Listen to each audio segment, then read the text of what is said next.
To understand the true genesis of Glenview Mansion, one must look toward the shifting horizon of the late 19th century, specifically the year 1881, when the landscape of what we now know as Rockville was a vast, undulating tapestry of fertile farmland and dense hardwood groves. The origins of this estate do not spring from a single architectural blueprint,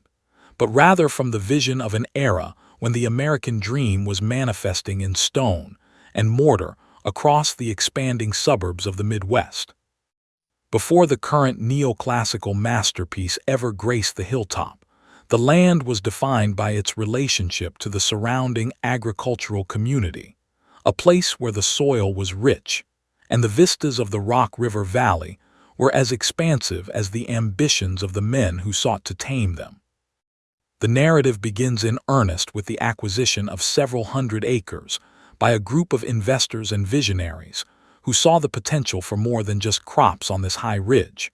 They saw a sanctuary for the burgeoning elite of the industrial age. The climate of the region in those early years was one of unbridled optimism, as the railroad infrastructure connected the quiet fields of Illinois to the frantic energy of Chicago and beyond. In these foundational years, the property was known primarily for its natural beauty, a series of rolling glens and limestone outcroppings that would eventually give the mansion its name. The first structures on the site were far more modest than the grand residence we see today, consisting of functional farmsteads and summer cottages that served as a retreat from the heat and soot of the city.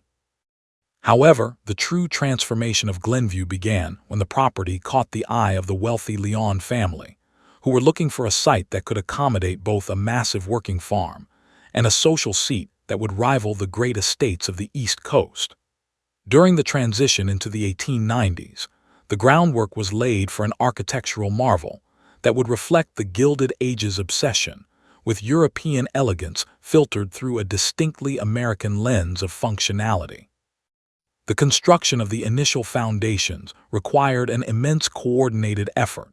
drawing on the skills of local stonemasons who were experts in working with the native limestone that gave the region its distinct character. This period of early development was marked by the scent of freshly turned earth and the rhythmic sound of hammers as the estate began to take shape against the skyline. The Leon family envisioned a home that was not merely a house, but a total environment where formal gardens would transition seamlessly into untamed woodland. To achieve this, they began a decades-long process of land contouring, shifting tons of soil to create the dramatic vistas that define the property to this day. This first part of our exploration into the history of Glenview Mansion focuses on the sheer physical labor and the environmental engineering that preceded the fine wood carvings and the marble fireplaces. It was an era when the dream of an estate was a battle against the elements, requiring a workforce of hundreds to clear the land, build the initial carriage roads, and plant the thousands of ornamental trees that would eventually grow into the majestic canopy we see now. The complexity of the task was immense, as every piece of building material that wasn't quarried on site had to be hauled by horse and wagon from the rail lines several miles away. As the turn of the century approached, the ambition for Glenview grew even larger, moving away from its origins as a quiet summer retreat and toward the idea of a permanent, year-round seat of power. The architects of this period were tasked with creating a structure that could withstand the fierce Illinois winters while maintaining an air of lightness and grace. They looked toward the classical traditions of Greece and Rome for inspiration, planning a facade of soaring columns and symmetrical wings that would command the attention of anyone approaching from the valley below. This foundational era was characterized by a sense of permanence. The men building Glenview were not interested in the fleeting trends of the day, but in creating a legacy that would endure for centuries. The interior spaces were designed with a grand scale in mind, featuring high ceilings and expansive hallways that were meant to be filled with the light of the Midwestern sun. While the primary residence was the focal point, the early development also included the construction of a massive stable complex and greenhouses that would allow the estate to remain self-sufficient throughout the year. The relationship between the house and the surrounding community of Rockville was one of mutual dependence, as the estate provided jobs for generations of local families, while the town provided the services and supplies needed to keep such a massive operation running. In these early years, the mansion was a symbol of the progress and the prosperity that defined the late Victorian era, a place where the industrial wealth of the nation was being translated into a landscape of refined beauty.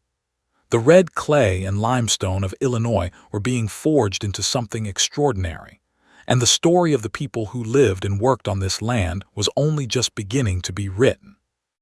The air was filled with the promise of a new century, and the hill above the Rock River was about to become the site of one of the most significant social and architectural experiments in the history of the region. The stones were being set, the gardens were being mapped, and the era of Glenview's great influence was about to dawn in a world that was rapidly moving toward the modern age.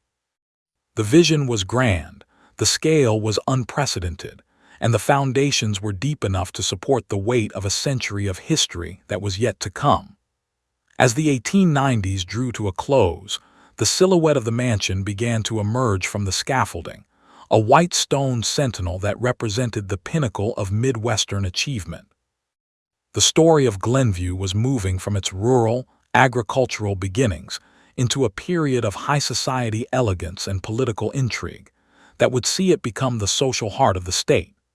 Every brick laid and every tree planted during these foundational years was a testament to a belief in the future, a belief that a masterpiece could be created out of the wild Illinois landscape if one had the resources and the patience to see it through. The narrative of the house was unfolding in the rhythmic cycles of the seasons, from the blooming of the first spring orchards to the quiet, snow-covered stillness of the winter ridge. The stage was set, the characters were moving into place, and the true glory of Glenview Mansion was waiting just over the horizon of the coming decade.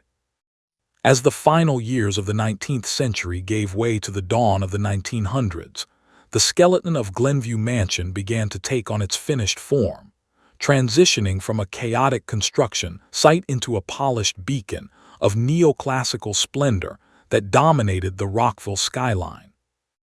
This second part of our 16-part narrative focuses on the pivotal years of 1900 through 1910, an era defined by the meticulous interior outfitting of the residents and the official debut of the Leon family as the premier hosts of the Illinois interior. With the massive limestone exterior largely complete, the focus shifted to the highly specialized craftsmanship required to transform the cavernous rooms into intimate spaces of luxury and power. This was the period when the estate's true personality emerged, characterized by a staggering attention to detail that saw artisans from across the country arriving in Rockville to carve ornate mantels, lay intricate parquet floors, and install the latest in modern conveniences. The Leon family spared no expense, importing massive slabs of Carrara marble for the grand entrance hall and commissioning hand-painted murals that depicted pastoral scenes of the Midwest, effectively grounding the European architectural style in the local geography. To walk through the mansion during this decade was to witness the marriage of ancient aesthetics and modern engineering. While the soaring ionic columns suggested a connection to the classical past, the walls were secretly honeycombed with the most advanced electrical wiring and plumbing systems available at the time. This technological sophistication was a hallmark of the Leon vision, as they intended for Glenview to be a year-round seat of influence rather than a mere summer retreat. The second part of our story explores the logistical marvel of the kitchen and service wings, which were designed with a factory-like efficiency to support a social calendar that was becoming the talk of the state. The basement housed a massive coal-fired furnace and a dedicated laundry facility, while the upper floors were divided into sprawling guest suites, each with its own unique decorative theme. Outside, the landscaping reached a new level of maturity as the thousands of saplings planted a decade earlier began to form the lush, green corridors that would give the estate its name. The terrace gardens were expanded to include a formal rose garden and a reflection pool that mirrored the white stone facade, creating a sense of tranquility that contrasted with the industrial boom happening in nearby cities. This was also the era when the social hierarchy of Glenview became firmly established, with a permanent domestic staff of dozens who lived on the property, from the head butler who managed the silver to the team of gardeners who maintained the geometric precision of the lawns. The relationship between the mansion and the town of Rockville deepened during these years, as the Leon family became major philanthropists, funding local libraries and parks, yet a distinct sense of mystery always surrounded the hilltop. The massive iron gates became a symbol of a world apart, a place where the rules of the ordinary world didn't seem to apply. As the 1910s approached, Glenview was no longer just a building project. It was a living, breathing entity that hosted governors, industrial titans, and international travelers, all of whom were struck by the sheer audacity of creating such a refined environment in the heart of the Illinois prairie. The second part of our saga concludes as the mansion prepared for the arrival of its first great period of political intrigue, as the Leon family began to leverage their wealth and their home to influence the direction of the state's burgeoning economy. The limestone was white and unweathered, the gardens were in their first full bloom of maturity, and the lights of the grand ballroom could be seen for miles across the river valley, signaling that the age of Glenview had truly begun. The scent of expensive cigars and fine French perfumes filled the air of the drawing rooms, and the soft clinking of crystal became the soundtrack to evenings that lasted until the first light of dawn. However, beneath this veneer of perfect elegance, the first cracks in the family's unity were beginning to show, and the looming shadow of the First World War was starting to appear on the distant horizon, threatening to change the social fabric of the country forever. The story of Glenview was moving from the triumph of its construction into the complexities of its survival, and the bricks and mortar were about to be tested by the weight of a world in transition. Every room held a secret, and every hallway whispered of the ambitions and the anxieties of those who called this limestone palace home. As the decade came to a close, Glenview stood as a finished masterpiece, a monument to the Gilded Age that was as fragile as it was formidable, waiting for the next chapter of its long and winding history to unfold in the changing light of a new American century. The arrival of the 1910s brought a sharpening of the social and political atmosphere surrounding Glenview Mansion, as the estate matured from a new architectural curiosity into a seasoned center of Midwestern power and influence. This third part of our 16-part exploration delves into the decade between 1910 and 1920, a period characterized by the juxtaposition of peak Gilded Age opulence against the sobering reality of a world moving toward global conflict. During these years, the Leon family utilized the mansion as a strategic tool for diplomacy and economic expansion, hosting elaborate house parties that were often thinly veiled board meetings for the nation's most powerful industrial interests. The interior of the mansion, now fully seasoned, took on a deeper character. The once bright white Carrara marble began to absorb the history of the house, and the dark walnut paneling in the library grew richer under the glow of thousands of leather-bound volumes. This was the era of the great weekend retreats, where guests would arrive by private rail car at the Rockville station and be whisked away to the hilltop in a fleet of early automobiles, a technological shift that necessitated the conversion of the old carriage house into a modern garage facility. The social life of the mansion during this time was choreographed with a military-like precision by Mrs. Leon, who saw herself as the arbiter of taste for the entire region, ensuring that every dinner service and every garden gala met the highest standards of international high society. However, the true drama of this decade lay in the mansion's response to the First World War, which fundamentally altered the rhythm of life on the estate. As the United States entered the conflict in 1917, The carefree celebrations in the ballroom were replaced by somber charitable events and strategic planning sessions, with the Leon family dedicating significant portions of the estate's resources to the war effort. The third part of our narrative focuses on how the physical spaces of the house were repurposed during these lean years. The grand sunroom was often filled with local women sewing bandages and knitting supplies for soldiers, while the expansive basement became a storage hub for agricultural surplus destined for Europe. The workforce of the estate was also heavily impacted, as many of the young men who tended the gardens and maintained the stables departed for the front lines, leaving a skeletal crew to manage the hundreds of acres. This labor shortage led to a temporary softening of the estate's manicured perfection, with the formal lawns growing longer and the ornamental hedges losing their sharp geometric edges, a physical manifestation of a world out of balance.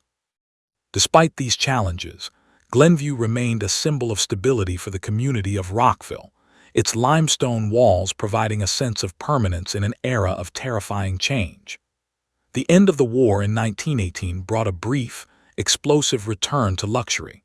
but it was a different kind of celebration than the pre-war years, tempered by a sense of loss and a growing awareness that the old world of the 19th century was gone forever. The mansion's architecture proved its resilience once again as it transitioned into the early Jazz age, with the formal dining rooms and parlors proving to be the perfect settings for the more relaxed, yet still high-stakes, social interactions of the new decade. This was also a period of generational shift within the Leon family, as the children who had grown up in the halls of Glenview began to take on roles of leadership,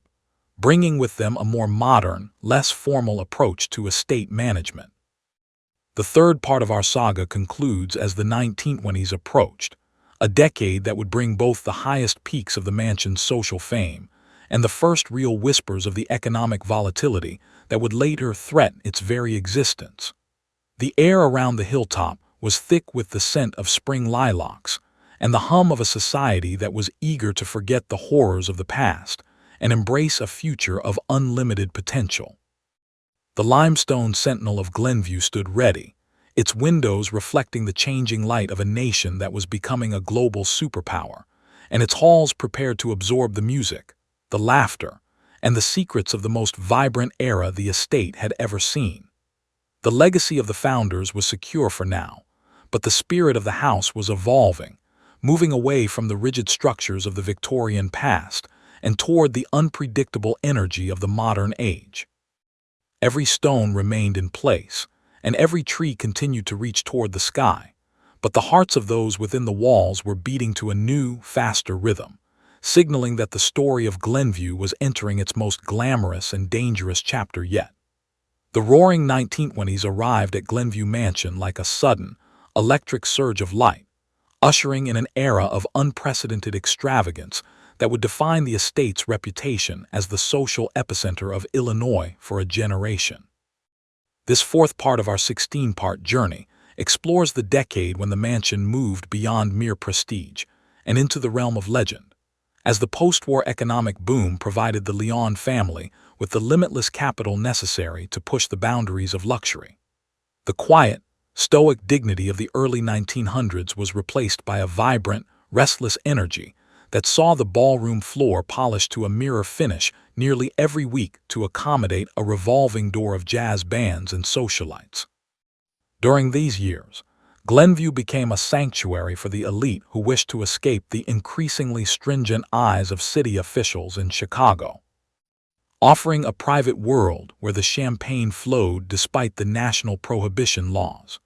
The fourth part of our story focuses on the secret architecture of this era, as the mansion was subtly modified to include hidden cellars and discreet storage areas that could vanish behind oak paneling at a moment's notice.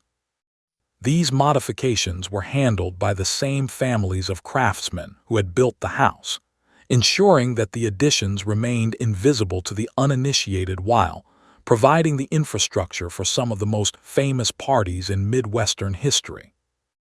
The gardens, too, underwent a radical transformation during the 20s, reflecting the Art Deco influences of the period.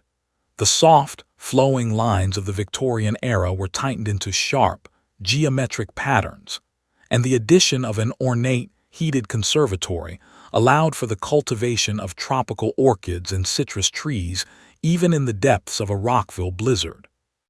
This was the era when Glenview truly became a self-sustaining island of privilege, with its own power plant, water filtration system, and an increasingly specialized staff that included a dedicated pastry chef and a master of the hunt. The social dynamics within the house were changing as well, as the younger generation of Lyon heirs brought a more casual, adventurous spirit to the estate, often arriving in open-top sports cars that roared up the winding driveway and shattered the morning silence of the river valley. However, the true legacy of the 1920s at Glenview lay in the intersection of high society and the blossoming world of cinema and radio. The mansion was often used as a backdrop for early film reels and was one of the first private residences in the state to install a high-fidelity radio room, connecting the limestone halls to the global culture of the jazz age. The fourth part of our narrative also examines the hidden costs of this brilliance, as the administrative burden of the estate became a massive corporate undertaking, requiring a team of accountants to manage the staggering payroll and the rising taxes of the booming decade. Despite the outward appearance of effortless grace, the internal machinery of the mansion was under constant strain, and the elder members of the Lyon family began to voice concerns about the sustainability of such an intense lifestyle. These years were a blur of midnight galas, garden tennis matches, and the constant hum of social ambition, with the mansion serving as a fortress against the changing world outside. The air of Rockville was thick with the scent of gasoline and expensive roses, and for a few fleeting years, it seemed as though the golden age of Glenview would never end. The limestone walls stood as a testament to the power of American industry and the dream of a permanent aristocracy, but the very wealth that had built the house was becoming increasingly detached from the reality of the land it sat upon. The story of the mansion was reaching its most glittering peak, a summit of light and music that could be seen for miles, but the shadows were beginning to grow long on the horizon of the 1930s. This chapter concludes as the estate reached the final, breathless months of 1929, with the ballroom lights burning brighter than ever before, unaware that the foundations of the global economy were about to tremble. The music was playing, the crystal was clinking, and the Lyon family stood at the center of a world that felt invincible, a white stone palace reflecting the last, long rays of a sun that was about to set on the age of excess. Every hallway was filled with the echoes of a decade that had redefined American luxury, and every room was a treasure chest of modern marvels and ancient ghosts, waiting for the silence that would inevitably follow the storm. The transition from the feverish energy of the 1920s into the somber reality of the 1930s brought a heavy, transformative silence to the limestone halls of Glenview Mansion, as the Great Depression began to reshape the social and economic landscape of the entire Midwest. This fifth part of our 16-part saga explores the era of the Great Cooling, a decade when the white stone sentinel of Rockville had to reconcile its history of limitless excess with the cold, hard realities of a nation in financial collapse. The stock market crash of 1929 had hit the Lyon family's industrial holdings with a devastating force, and almost overnight, the vibrant, non-stop rhythm of the estate began to slow to a cautious, measured beat. The first sign of the changing times was the disappearance of the massive, nightly social gatherings. The ballroom lights, which had once burned like a beacon across the river valley, were now extinguished more often than they were lit, and the grand chandeliers were shrouded in protective cloth to preserve their crystal from the dust of a quieter house. The fifth part of our story focuses on the resilience of the mansion as a physical structure during this period of forced austerity, as the family and their dwindling staff moved from a lifestyle of luxury into one of strategic survival. To save on heating costs, entire wings of the house were closed off, their heavy oak doors locked, and their windows shuttered, leaving the family to inhabit only a small cluster of rooms in the central block. This consolidation turned the sprawling estate into a more intimate, albeit more somber, domestic space, where the echoes of past laughter seemed to hang in the air like a physical presence. Despite the financial strain, the Leon family felt a deep, ancestral obligation to maintain the integrity of the mansion, viewing it as a symbol of hope and stability for the town of Rockville, which was suffering even more acutely from the economic downturn. The maintenance of the limestone exterior became a point of pride. Even when there was no money for champagne or silk, the family ensured that the moss was cleared from the columns and the slate roof remained watertight. The fifth part of our narrative also details the shifting relationship between the mansion and its grounds, which returned to their productive, agricultural roots out of sheer necessity. The formal geometric flower beds were largely abandoned in favor of large vegetable gardens that could feed the family and the remaining servants, while the expansive orchards were harvested with a new intensity to provide fruit for the local community. The once manicured lawns saw the return of grazing livestock, a visual throwback to the 19th-century farm that had existed before the limestone palace was built. This era was also a time of profound internal reflection for the Leon heirs, who had to learn the practical skills of estate management that their parents had previously delegated to a fleet of professionals. Inside the house, the atmosphere changed from one of high-stakes social competition to one of quiet intellectualism and family unity. The library became the most used room in the mansion, its fireplace providing a central hearth for discussions about the New Deal and the future of American industry. This decade of silence allowed the architecture of Glenview to shine in a different light, stripped of the distractions of the Jazz Age and revealed as a masterpiece of form and proportion that did not need a party to justify its existence. As the 1930s progressed, the mansion became a sanctuary for the family's collection of art and history, a repository for a world that seemed to be disappearing outside the gates. The fifth part of our journey concludes as the decade drew to a close and the first tremors of another global conflict began to be felt across the ocean. While the economic wounds of the Depression were slowly healing, the spirit of Glenview had been forever altered, moving away from the arrogant permanence of the Gilded Age toward a more humble and protective sense of stewardship. The limestone remained white, and the columns remained straight, but the people within the walls were more watchful and more appreciative of the shelter the mansion provided. The air of Rockville was no longer thick with the scent of gasoline and perfume, but was filled with the smell of wood smoke and damp earth, signaling a return to the fundamentals of life on the Illinois prairie. The mansion stood ready for whatever the 1940s would bring, knowing now that its strength lay not in its wealth, but in its ability to adapt and endure through the darkest seasons of the human experience. The story of Glenview was no longer just about light and music. It was about the quiet, steady heartbeat of a house that had learned how to breathe in the silence. The 1940s dawned over the limestone ridges of Rockville, with a sense of urgent purpose that fundamentally shifted the identity of Glenview Mansion from a private sanctuary of the elite into a vital cog in the American war machine. This sixth part of our 16-part saga examines the era when the world's second great conflict demanded a total mobilization of resources, and the Leon family responded by opening their gates to the needs of the federal government and the local community in ways that would have been unthinkable a decade prior. As the United States was drawn into the Second World War following the events of 1941, the mansion's sprawling acreage and robust infrastructure made it an ideal site for various domestic initiatives aimed at supporting the front lines.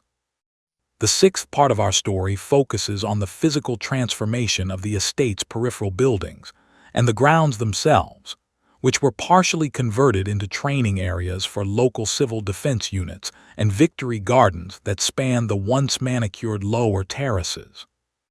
Inside the mansion, The atmosphere of the 1930s quiet reflection was replaced by a bustling, utilitarian energy, as Mrs. Leon and her daughters organized the Rockville chapter of the Red Cross, turning the grand ballroom, once the site of Jazz-age decadence, into a massive production floor for surgical dressings and relief packages. The thick limestone walls, which had been built for prestige, now served as a literal fortress of security for sensitive planning meetings between regional industrial leaders and military logistical officers, who used the mansion's private offices to coordinate the massive output of the Illinois manufacturing belt. This period saw the final dissolution of the traditional servant-and-master dynamic that had defined the house since 1881, as nearly every able-bodied man and woman previously employed by the estate left to join the armed forces or take higher-paying jobs in the nearby munitions factories.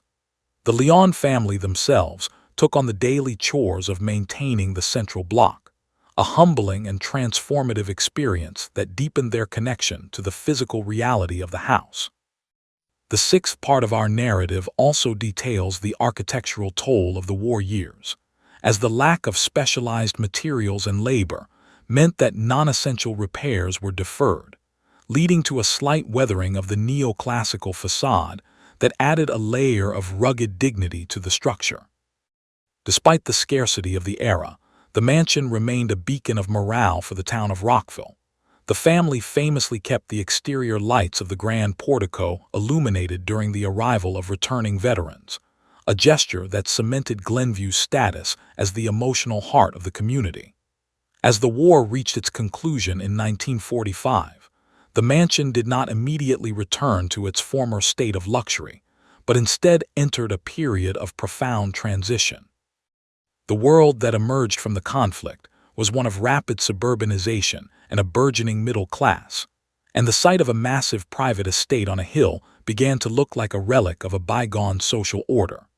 The sixth part of our journey concludes as the 1940s drew to a close, with the Leon family facing the reality that the post-war economy and the rising costs of land maintenance were making the traditional operation of Glenview increasingly difficult.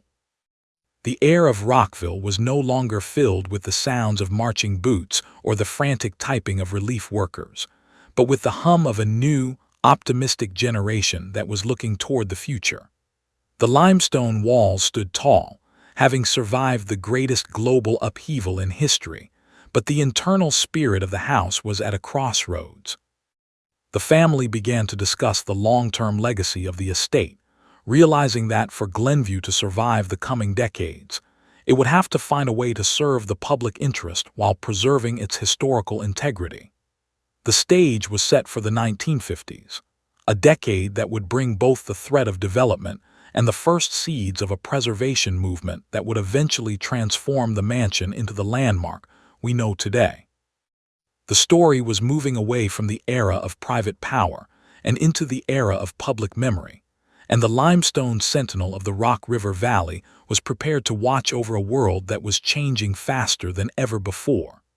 Every room in the house now held the ghosts of soldiers and volunteers, and the very air seemed to vibrate with the weight of the sacrifices made within its walls. The golden age of the Gilded Age was a distant memory, replaced by a sense of civic duty that would define the next chapter of Glenview's long and winding path through American history.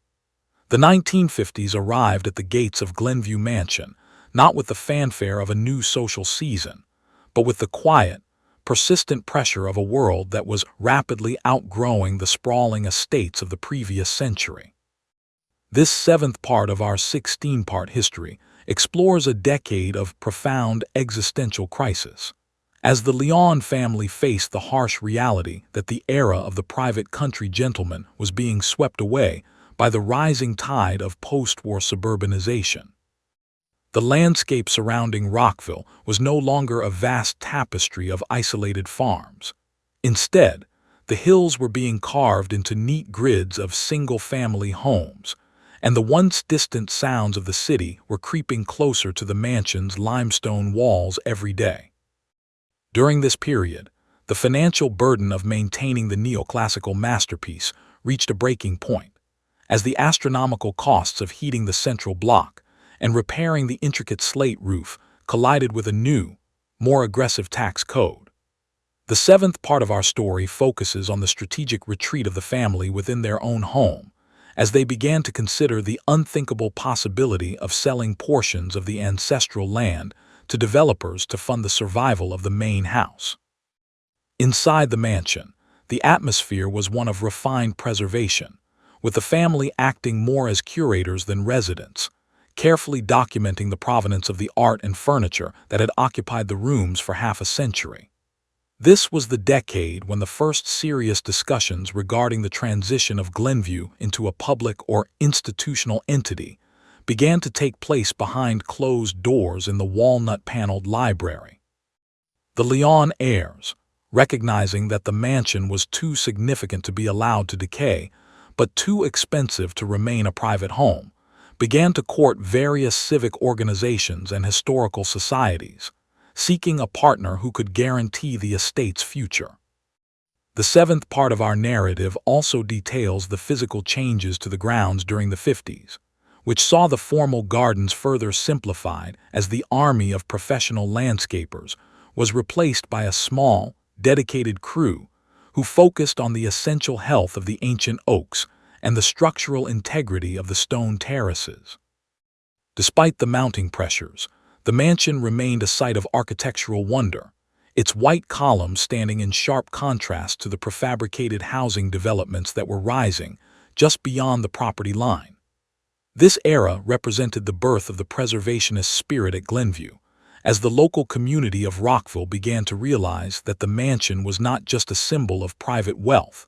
but a vital piece of their collective identity that was now under threat. The family's role in the town shifted from that of distant patrons to that of embattled protectors, as they fought against zoning changes and infrastructure projects that threatened to bisect the estate with high-speed roadways. The struggle to maintain the Glenview view became a rallying cry for those who valued the aesthetic and historical heritage of the Rock River Valley, marking the first time the mansion was at the center of a public political debate. As the 1950s drew to a close, the mansion stood as a beautiful paradox, a perfectly preserved monument to the Gilded Age surrounded by the frantic energy of the Space Age.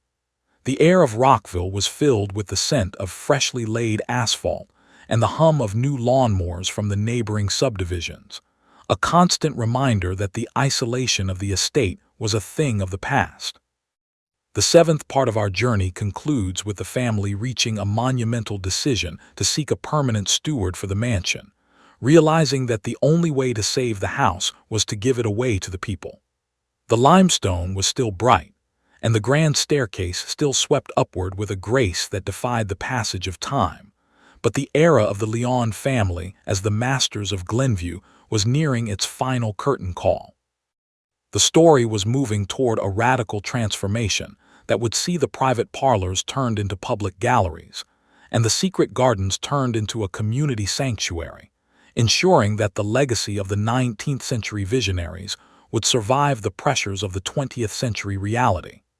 The stage was set for the 1960s, a decade of transition and rebirth that would redefine the meaning of the mansion for a new generation of Illinois residents.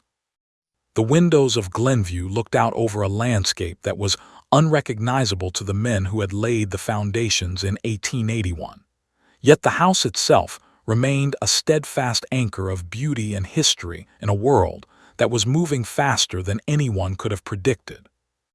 Every room was prepared for its next life, and every stone seemed to wait with a quiet dignity for the moment when the heavy iron gates would be opened to the world for the very last time as a private residence, and for the first time as a shared heritage. The 1960s arrived at the gates of Glenview Mansion as a decade of profound transformation, marking the official end of its life as a private residence and its rebirth as a public treasure. This eighth part of our 16-part exploration chronicles the delicate and often emotional handover of the estate from the Lyon family to the city of Rockville, a process that saw the grand limestone palace teeter on the edge of obsolescence before being reclaimed as a civic anchor. By 1961, the surrounding landscape had completed its transition from the rolling pastoral hills of the 19th century into a vibrant, dense tapestry of mid-century suburban life, leaving the mansion as a solitary island of Gilded Age memory amidst a sea of modern developments. The Leon family, after years of private struggle to maintain the five-story structure, reached a final historic agreement to donate the house and the remaining 60 acres of land to the municipality, ensuring that the architecture would be preserved and the grounds would become a permanent park for the people of Illinois. This period of transition was a logistical marathon. The eighth part of our story focuses on the massive inventory and cataloging process that took place within the walnut-paneled rooms, as decades of private possessions were moved to make way for public galleries. Longtime residents of Rockville still remember the sight of moving vans and archival teams working beneath the grand portico, a visual signal that the invisible wall between the elite and the community was finally coming down. The city's acquisition was not merely a real estate transaction, but a cultural revolution, as the local government had to suddenly pivot from traditional civic management to the complex world of museum curation and historic preservation. The initial opening of the mansion to the public in the mid-60s was a momentous event, with thousands of citizens lining up at the iron gates to finally see the interiors that had been whispered about for 80 years. Inside, the house felt like a ghost of itself, the air thick with the scent of floor wax and the silence that follows the departure of a large family. Yet the architecture itself, the soaring columns, the marble fireplaces, and the intricate plasterwork, remained as commanding as ever. The eighth part of our narrative also examines the early challenges of public stewardship, as the city struggled to balance the need for modern safety upgrades, such as fire suppression systems and reinforced flooring, with the mandate to keep the historic fabric of the 1900s intact. This decade saw the ballroom, once the site of exclusive jazz-age galas, transformed into a multi-purpose community space, hosting art shows, city council sessions, and educational workshops that breathed a different kind of life into the limestone walls. The gardens, too, underwent a functional shift. The private, hidden glens of the Leon era were reimagined as public walking paths, and the reflection pool became a gathering place for local families. However, the 1960s were also a time of social upheaval, and Glenview found itself at the center of a changing cultural conversation regarding the legacy of the Gilded Age. Some viewed the mansion as an unnecessary relic of a stratified past, while others saw it as an essential piece of the region's soul that provided a sense of continuity in a world that was moving too fast. The city's commitment to the estate was tested by the economic fluctuations of the late 60s, requiring the formation of the first dedicated volunteer groups who would eventually become the backbone of the mansion's survival. These early preservationists spent their weekends weeding the rose gardens and polishing the brass fixtures, driven by the belief that the beauty of Glenview belonged to everyone. The eighth part of our journey concludes as the decade drew to a close, with the mansion having successfully survived its first years of public life. The air of Rockville was no longer defined by the exclusivity of the Leon reign, but by the inclusive energy of a community that had adopted the mansion as its own. The limestone remained bright against the Illinois sky, and the grand staircase now welcomed the footsteps of school children and curious tourists rather than diplomats and industrial titans. The story of Glenview was moving away from the drama of a single family and into the collective memory of a city, a transition that secured its future even as it fundamentally altered its spirit. The stage was set for the 1970s, a decade that would bring a renewed focus on scientific restoration and the first major efforts to interpret the mansion's history for a modern, diverse audience. The windows of Glenview reflected a world that was finally able to look back at its own foundations with both pride and a critical eye, ensuring that the legacy of 1881 would never be lost to the shadows of the past. The arrival of the 1970s brought a new chapter of scholarly discovery and meticulous preservation to Glenview Mansion, as the city of Rockville began to transition from being a simple landlord of the property to a dedicated guardian of its historical soul. This ninth part of our 16-part exploration examines the decade when the mansion became a focal point for the blossoming American preservation movement, a period defined by the realization that simply keeping the doors open was not enough to honor the complexity of the estate's past. As the nation prepared for its bicentennial celebrations in 1976, a wave of nostalgia and civic pride swept across Illinois, prompting the local government to invest more heavily in the scientific restoration of the mansion's interior. The ninth part of our story focuses on the hidden work that defined this era, as teams of architectural historians began to peel back layers of mid-century paint and wallpaper to uncover the original decorative schemes of the Leon family. This was the decade of the great forensic audit of the house, where every floorboard, every plaster molding, and every brass fixture was cataloged with a level of detail that had been ignored during the more utilitarian years of the 1960s. Curators spent countless hours in the city archives, cross-referencing old photographs with surviving invoices to ensure that the restoration of the formal parlors and the grand dining room would reflect the exact aesthetic of 1910. This commitment to accuracy meant that the mansion was no longer just a community center. It was becoming a time capsule that allowed visitors to step out of the tumultuous world of the 70s and into the refined elegance of the pre-war era. However, the 1970s also presented significant physical challenges to the structure, as the massive limestone blocks began to show the first signs of serious environmental wear from decades of Midwestern freeze-and-thaw cycles. The ninth part of our narrative details the high-stakes engineering projects that were undertaken to stabilize the grand portico and the soaring chimneys, requiring specialized stonemasons who were trained in the nearly lost arts of the 19th century. While the exterior was being reinforced, the interior was being transformed into a more educational space, with the introduction of the first professionalized tour guides who were trained to speak not just about the beauty of the architecture, but about the social and economic history of the Rock River Valley. This was the era when the stories of the people who worked behind the scenes, the cooks, the maids, and the groundskeepers, began to be integrated into the public narrative, providing a more balanced view of life at Glenview. The gardens, too, saw a return to their geometric roots. As the city's horticultural department utilized historic planting lists to reintroduce heritage roses and ornamental shrubs that had been lost during the leaner years of the war.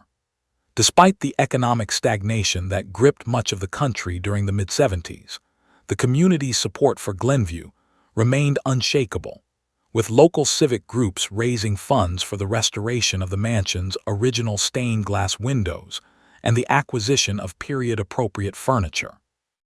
This period saw the mansion solidify its role as the cultural heart of Rockville, a place where history was not a static thing to be looked at through a velvet rope, but a living part of the town's daily life.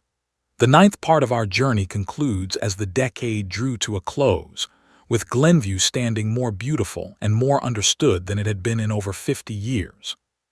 The air of the hilltop was filled with the sounds of community festivals and historical reenactments, and the limestone walls seemed to glow with a renewed sense of purpose. The city had proven that it could be a responsible steward of a Gilded Age masterpiece, and the mansion was prepared to enter the 1980s with its structural integrity secured and its story more fully told.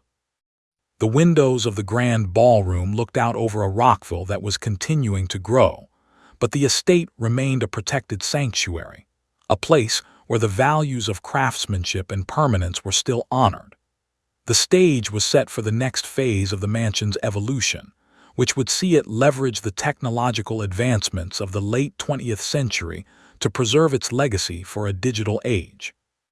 Every room now whispered with a clearer voice, telling the story of the dreamers who had built the house and the community that had fought to save it, ensuring that the light of Glenview would never be extinguished by the passage of time. The arrival of the 1980s ushered in a period of intense technological modernization and administrative refinement for Glenview Mansion, as the city of Rockville sought to harmonize the estate's historic charm with the increasingly rigorous demands of late 20th century facility management. This 10th part of our 16-part narrative explores the decade when the mansion transitioned from a well-loved local landmark into a state-of-the-art heritage site, a metamorphosis driven by the need to protect the delicate interior environment from the volatile Illinois climate. While the previous decades had focused on the visible aesthetics of the Leon family's reign, the 1980s were defined by what lay beneath the surface, specifically the installation of complex, non-invasive climate control systems and sophisticated fire suppression technology that could safeguard the invaluable walnut paneling and plasterwork without compromising the house's visual integrity. The 10th part of our story focuses on the logistical challenge of threading modern infrastructure through 18th-century-style walls, a process that required engineers to work alongside historians to ensure that every vent, pipe, and sensor was hidden from public view. This era saw the basement of the mansion transformed into a high-tech nerve center, where computers monitored humidity and temperature in real time to prevent the expansion and contraction of the antique floorboards that had been a constant source of concern for curators. This period also marked a significant shift in the mansion's economic model, as the city established a more robust partnership with private foundations and the Friends of Glenview to fund the increasingly expensive specialized maintenance required by the limestone exterior. The 10th part of our narrative also examines the expansion of the mansion's social utility during the 80s, as it became a premier venue for corporate retreats, high-end weddings, and civic galas that generated the revenue necessary to keep the museum operations afloat. This commercial success was a double-edged sword, as the increased foot traffic necessitated a new round of structural reinforcements in the grand ballroom and the foyer to handle the weight of hundreds of guests and their modern equipment. Outside, the 1980s brought a renewed focus on the surrounding 60 acres of parkland, with the city commissioning a master plan that integrated the historic gardens with new, ecologically sensitive trail systems that highlighted the native flora of the Rock River Valley. This was the decade when the mansion's role as an environmental sanctuary became as important as its role as a historical one, providing a vital green lung for the ever-expanding suburbs of Rockville. The horticultural team utilized the advancements in botanical science to save several of the original oaks that had been planted by the Leon family in the 1880s, using deep-root fertilization and lightning protection systems to ensure their survival into the next century. As the decade progressed, the mansion's educational reach expanded through the introduction of the first computerized archives, allowing local students and researchers to access the digitizing records of the estate's construction and the family's industrial legacy. The 10th chapter of our journey concludes as the 1980s drew to a close, with Glenview standing as a model of how a municipality could successfully manage a massive historic asset in a modern economy. The air of the hilltop was filled with the sounds of prosperity and progress, and the limestone walls remained as stoic and white as the day they were quarried, now backed by the invisible strength of 21st-century technology. The city had proven that the mansion was not a burden but an engine of civic identity and economic vitality, a place where the past provided a prestigious backdrop for the future. The stage was set for the 1990s, a decade that would see the mansion reach new heights of national recognition and face the challenges of a world that was becoming increasingly digital and interconnected. Every room in the house was now a carefully balanced ecosystem of history and technology, and the legacy of the Leon family was being shared with a wider audience than they could have ever imagined. The story of Glenview was no longer a local secret. It was a celebrated piece of the American tapestry, a testament to the enduring power of architecture to anchor a community through a century of change. The windows reflected a city that had grown up around the estate, but the house itself remained a tranquil island of elegance, ready to sail into the final decade of the millennium, with its flag flying high and its foundations more secure than ever before.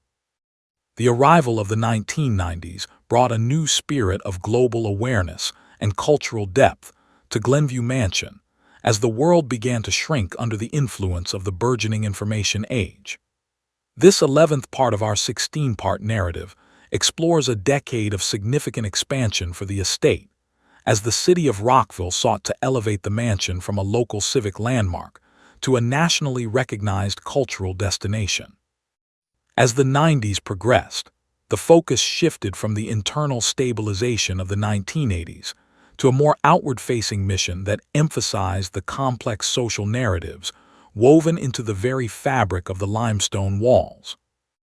The 11th part of our story focuses on the radical reimagining of the mansion's educational programs, which moved beyond the standard aesthetic tour of the past to include deep-dive explorations into the industrial history of the Midwest and the diverse lives of those who had built the Leon fortune. This was the decade when the mansion's archives were first opened to a wider pool of academic researchers, leading to the discovery of hidden diaries and correspondence that shed new light on the family's role in the early development of Illinois infrastructure. These findings were integrated into a new, immersive visitor experience that utilized early digital audio guides, allowing the rooms to speak with a multitude of voices. While the history was being expanded, the physical maintenance of the estate required a more delicate touch. The 1990s saw the commencement of the Great Roof Restoration, a multi-year project that involved sourcing authentic slate from the same quarries used in the 19th century to ensure a perfect geological match. The 11th part of our narrative also details the emergence of the mansion as a hub for the burgeoning regional art scene,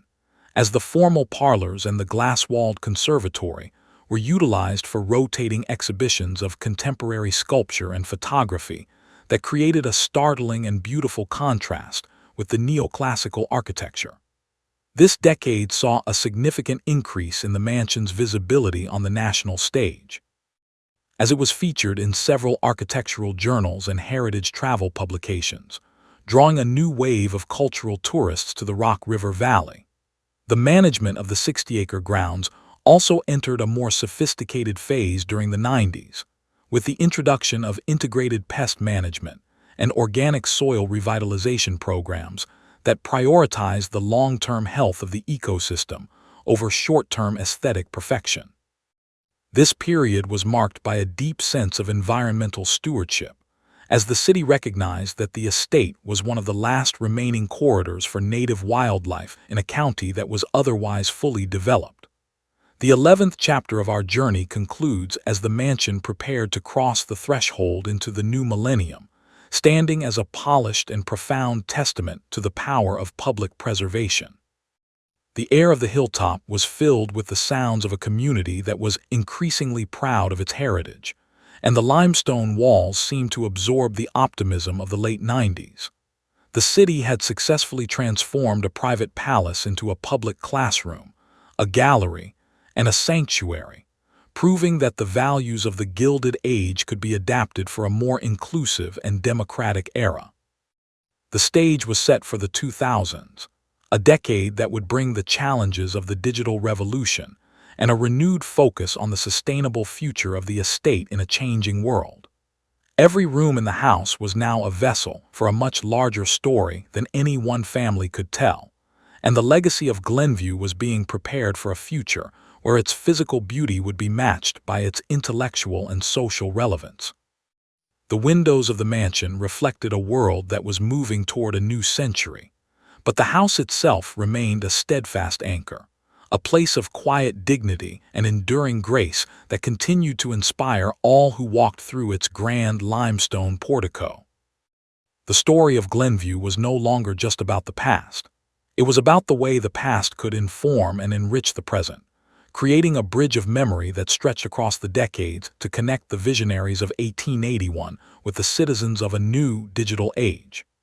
The transition into the year 2000 was marked not by the technological chaos many had feared, but by a profound sense of continuity at Glenview Mansion as the estate crossed the threshold into its third century of existence. This 12th part of our 16-part narrative explores the era of the digital awakening, a decade when the limestone palace in Rockville began to project its presence far beyond the borders of Illinois, utilizing the burgeoning power of the internet to share its meticulously preserved secrets with a global audience. As the new millennium dawned, the city of Rockville and the dedicated curators of the estate realized that the physical walls of the mansion were no longer the only way to experience its history. This was the decade of the Great Digitization Project, where thousands of fragile documents, architectural drawings from the 1880s, and rare photographs from the Leon family's private albums were scanned and uploaded to a central database. The 12th part of our story focuses on how this digital transparency transformed the mansion from a silent monument into a vibrant hub for genealogical and architectural research, attracting scholars from across the ocean who sought to understand the American interpretation of neoclassical design. Inside the house, the 2000s brought a new level of interactive museum technology, including the introduction of discrete touchscreen kiosks and enhanced audio tour that allowed visitors to dive deeper into the specific stories of the rooms, from the acoustics of the grand ballroom to the complex social hierarchy of the service wings. This period also saw a significant shift in the mansion's role as a civic sanctuary. As the world outside became increasingly fast-paced and digitally saturated, Glenview was reclaimed as a place of profound silence and slow reflection. The 12th part of our narrative also details the major structural challenges that emerged during this decade, specifically the aging of the massive foundation stones that had been set over 100 years prior. The city embarked on a high-stakes preservation project that utilized modern laser scanning technology to map every millimeter of the limestone facade, identifying microscopic cracks before they could threaten the integrity of the building. This was the era of surgical conservation, where restorers used specialized resins and historically accurate mortars to heal the stones of the mansion without leaving a trace of the intervention. Outside, the landscaping moved toward a philosophy of historic ecology, with the grounds team working to reestablish the specific microclimates that had allowed the Leon family to maintain their exotic conservatories in the early 20th century. This decade saw the restoration of the Hidden Glen, a secluded portion of the property that had become overgrown during the mid-century, which was reopened as a site for quiet contemplation and environmental education. The 12,000s also brought a renewed focus on the mansion's economic sustainability in a changing world. The city expanded its partnership with local businesses to host high-profile cultural festivals and outdoor symphony performances that drew tens of thousands of people to the grounds, cementing Glenview's status as the emotional and cultural heart of the region. As the decade progressed, the mansion became a symbol of resilience, surviving the economic fluctuations of the late 2000s through a combination of robust public funding and a passionate volunteer base that had grown to include the grandchildren of those who first fought to save the house in the 1960s. The 12th chapter of our journey concludes as the mansion prepared to celebrate the centennial of its most significant architectural completion, standing as a polished, high-tech fortress of history that was more accessible and more transparent than ever before. The air of the Rockville hilltop was filled with the hum of a new century, and the limestone walls seemed to glow with a renewed vitality, reflecting a community that was no longer just looking back at the Gilded Age with nostalgia, but was using the lessons of the past to build a more cultured and connected future.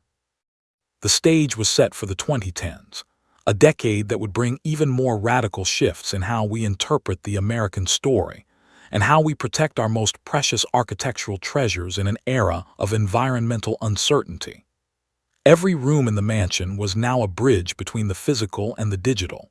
and the legacy of Glenview was being rewritten by a generation that valued the authenticity of stone as much as the speed of light. The windows of the grand foyer looked out over a landscape that was now fully modern, yet the house itself remained a sanctuary of permanence, a place where the clock seemed to tick with a slower, more deliberate rhythm, reminding everyone that while the world may change, the power of a great house to anchor a community is eternal. The arrival of the 2010s brought a sharpening of the social and environmental consciousness surrounding Glenview Mansion, as the estate entered a decade of profound introspection and structural refinement. This 13th part of our 16-part exploration examines the era when the limestone palace in Rockville became a focal point for the modern dialogue on sustainability and inclusive historical interpretation, ensuring that the legacy of the 19th-century founders was balanced with the needs of a 21st-century community. As the decade unfolded, the management of the estate recognized that the mansion could no longer exist as a static monument to the Gilded Age, but had to become an active participant in the town's ecological and cultural future. The 13th part of our story focuses on the radical greening of Glenview, a period that saw the installation of advanced geothermal heating and cooling systems that utilized the natural temperature of the Illinois earth to regulate the massive interior rooms without the need for the fossil fuels that had once powered the Lyon Empire. This technological leap was mirrored by a significant shift in the way the history of the house was presented to the public. The curators launched the Unseen Glenview initiative, which sought to highlight the stories of the diverse workforce that had kept the estate running during its first century. This research revealed the hidden lives of immigrant stonemasons, domestic workers, and seasonal farmhands, whose labor had been essential to the mansion's survival, but whose names had previously been absent from the official tour. By integrating these narratives into the digital archives and the physical galleries, the mansion transformed from a story of a single family into a mosaic of American striving. The physical structure of the house also required a new level of specialized care during the 2010s, as the city of Rockville faced increasingly intense weather patterns that put a unique strain on the porous limestone facade. The 13th part of our narrative details the multi-year effort to implement a holistic moisture management system, using non-invasive sensors to track water infiltration behind the original masonry, and applying cutting-edge vapor-permeable sealants that protected the stone while allowing it to breathe. This was the decade of precision preservation, where the interventions were invisible to the naked eye but essential for the building's longevity. Outside, the 60-acre grounds became a laboratory for urban rewilding and native species restoration. The formal terraces were maintained as a nod to the Lyon aesthetic, but the peripheral meadows were allowed to return to their natural prairie state, providing a vital habitat for pollinator species and migrating birds. This environmental shift turned the mansion into a premier center for local ecological education, with school groups arriving daily to study the intersection of human architecture and the natural world. The 2010s also saw a surge in the mansion's role as a sanctuary for the arts, with the establishment of a year-round artist-in-residence program that invited contemporary creators to live and work on the grounds, using the history of the estate as inspiration for modern film, music, and sculpture. This cultural vibrancy ensured that Glenview remained relevant to a younger, more diverse generation of Rockville residents who saw the mansion not as a relic of the past, but as a living platform for the future. As the decade progressed, the estate's economic model became a study in public-private partnership, as the city leveraged the mansion's prestige to attract national grants and private endowments that funded the continued digitization of the Lyon extensive correspondence and business records. The 13th chapter of our journey concludes as the mansion stood at the threshold of the 2020s, a decade that would bring unprecedented global challenges and further test the resilience of the community. The air of the hilltop was filled with the scent of native wildflowers and the quiet hum of energy-efficient systems, and the limestone walls remained as steadfast as ever, reflecting a world that was learning how to value the permanence of history in an age of rapid change. The city had proven that Glenview was a flexible and enduring asset, a place where the grandeur of 1881 could coexist with the ethics of the modern era.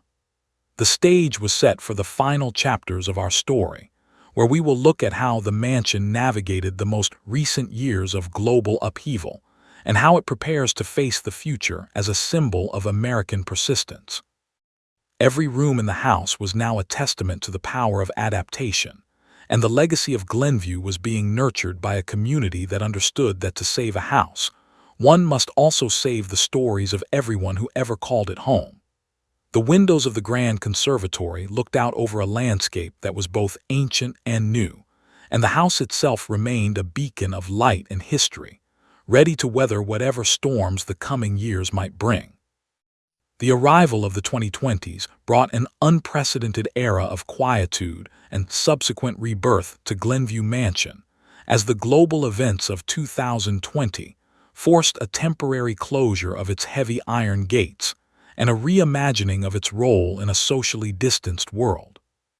This 14th part of our 16-part narrative examines how the estate transitioned from a high-traffic event venue into a pioneering digital sanctuary, proving that the limestone walls of Rockville were capable of sheltering the community's spirit even when the physical doors were locked. During the early years of the decade, the silence that fell over the mansion was reminiscent of the 1930s. Yet this time it was accompanied by a massive surge in virtual connectivity that allowed the Glenview experience to reach more people than ever before.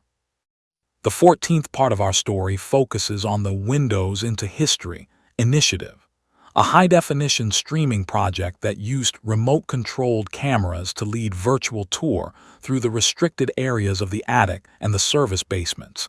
areas that had never been open to the public due to safety regulations. This digital expansion was supported by the most significant archival undertaking in the estate's history,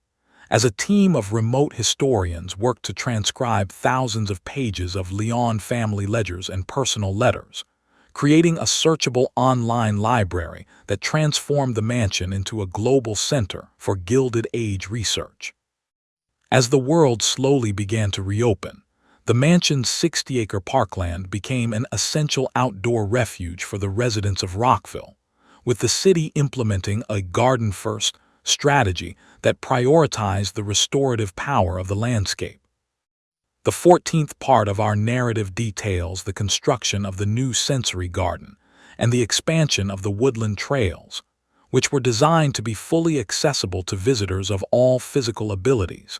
ensuring that the beauty of the Rock River Valley was a truly democratic resource. This period also saw a major architectural milestone with the completion of the Great Portico Stabilization, a project that used carbon fiber reinforcement and laser-guided masonry alignment to secure the massive Ionic columns for another century without altering their historic profile. This surgical engineering was a testament to the city's commitment to the highest standards of preservation, treating every stone as a precious artifact. Inside the house, the 2020s brought a more nuanced approach to interior curation. Rather than focusing solely on the peak wealth of 1910, the rooms were adjusted to reflect the various layers of history we have explored in this series, from the utilitarian war effort rooms of the 40s to the preservation offices of the 70s. This living timeline approach allowed visitors to see the mansion not as a static museum, but as a resilient entity that had evolved alongside the nation. The 14th chapter of our journey concludes as the mansion celebrated its 140th anniversary of the first foundation stone being laid, standing as a beacon of stability in an era of rapid global change. The air of the Rockville hilltop was filled with a sense of profound gratitude, and the limestone walls seemed to glow with a renewed light,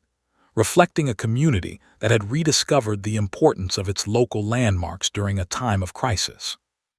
The city had successfully navigated the transition into a post-pandemic world, proving that Glenview was not just a relic of the past, but a vital, breathing component of the future's social and ecological infrastructure. Every room in the house was now a node in a global network of history,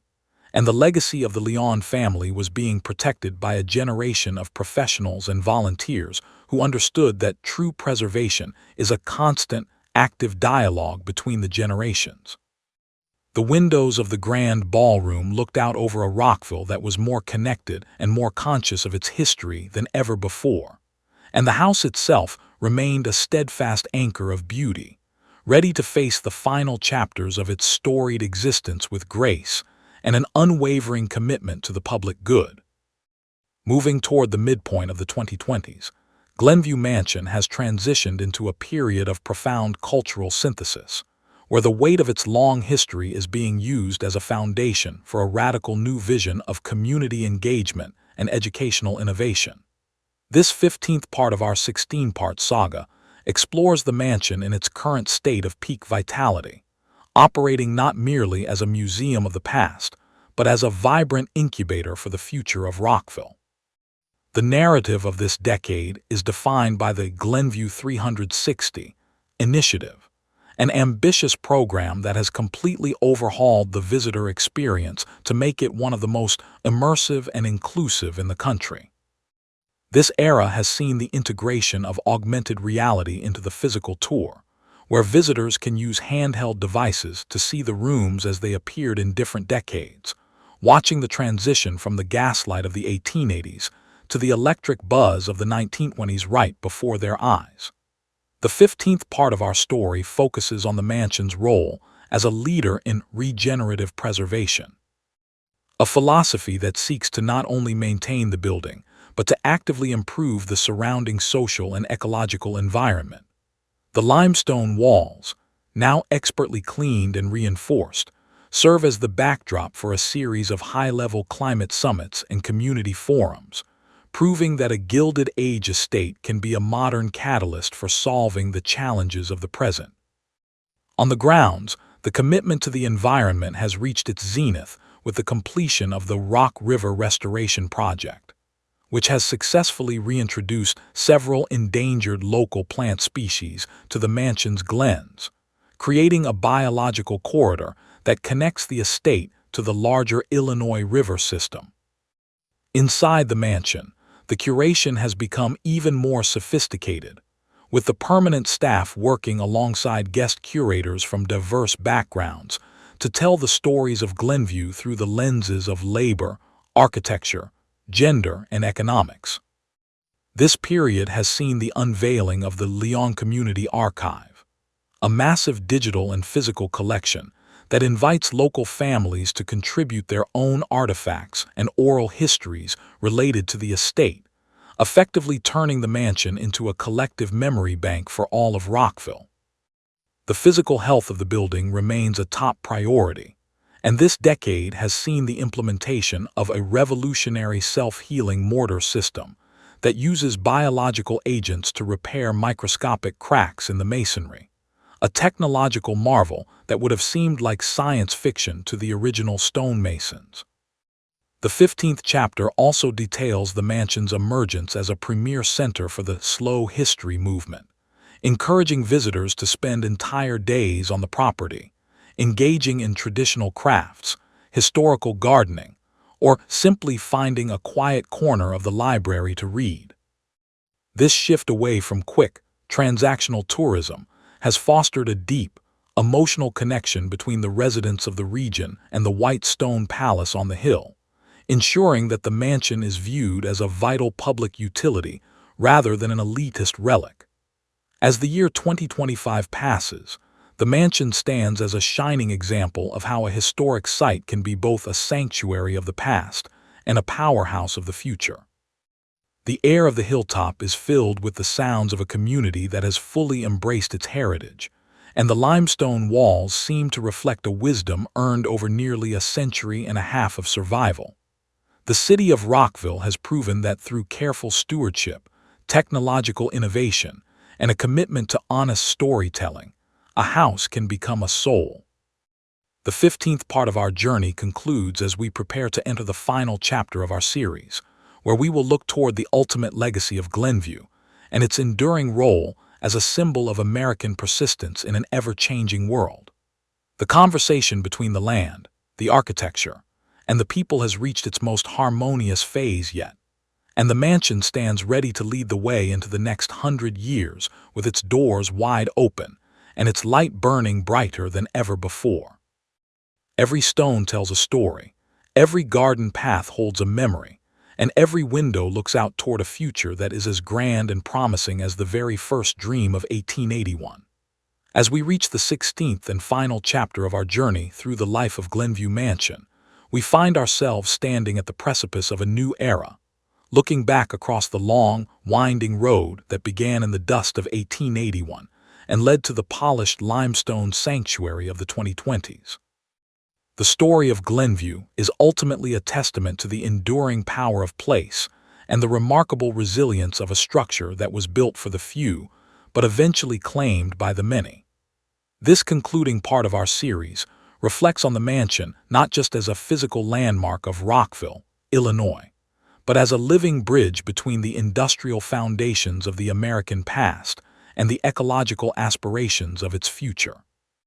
The mansion today stands as a masterclass in the art of survival, having navigated the peaks of Gilded Age excess, the lean anxieties of the Great Depression, the frantic mobilization of 2 world wars, and the radical social shifts of the suburban age. To walk through the halls now is to feel the weight of a century and a half of human experience, where the original neoclassical vision of the Leon family has been enriched by the contributions of thousands of gardeners, stonemasons, curators, and citizens who refuse to let this piece of history fade into the shadows. This final era is defined by a sense of permanent stewardship. The mansion is no longer a fragile relic under constant threat, but a robust civic engine that provides a sense of identity and continuity to a world that often feels fragmented. The 16th part of our story focuses on the ultimate legacy of the estate as a model for the living heritage movement, where the lessons of the past are actively used to inform modern urban planning, environmental conservation, and social equity. The 60-acre parkland, once a private hunting ground, has become a vital commons where the boundaries between nature and culture are blurred, proving that the preservation of a great house is inseparable from the preservation of the land it sits upon. The limestone facade, having been reinforced by the most advanced technology of the 21st century, glows with a warmth that seems to defy the passage of time, serving as a constant reminder that craftsmanship and beauty are essential components of a healthy society. Inside, the Glenview Legacy Project has reached its culmination, with every room serving as a portal into a different chapter of the American story, ensuring that the voices of the overlooked are heard just as clearly as the voices of the elite. This final chapter also looks toward the next century, envisioning a Glenview that continues to adapt to the changing climate and the evolving needs of the people of Rockville, perhaps utilizing new forms of clean energy and digital storytelling that we can currently only imagine. The mansion has become a sanctuary for the long view, a place where the community can gather to think about the generations that came before and the generations that are yet to arrive. As the sun sets over the Rock River Valley, casting its final, golden rays across the grand portico and the sweeping terraces, the spirit of the house feels more vibrant than ever. The silence of the night is no longer a sign of neglect, but a peaceful pause in a story that is still being written by everyone who visits, everyone who volunteers, and everyone who stops to admire the white stone sentinel on the hill. The story of Glenview Mansion is a narrative of iron, earth, and limestone, but more than that, it is a story of human persistence and the collective will to hold on to the things that matter. We conclude our 16-part saga with the mansion standing tall, its foundations deep in the Illinois soil, and its windows reflecting the infinite possibilities of a future built on the wisdom of the past. The legacy of 1881 is secure, the gates are open, and the light of Glenview continues to shine as a beacon of history, beauty, and hope for all who seek it.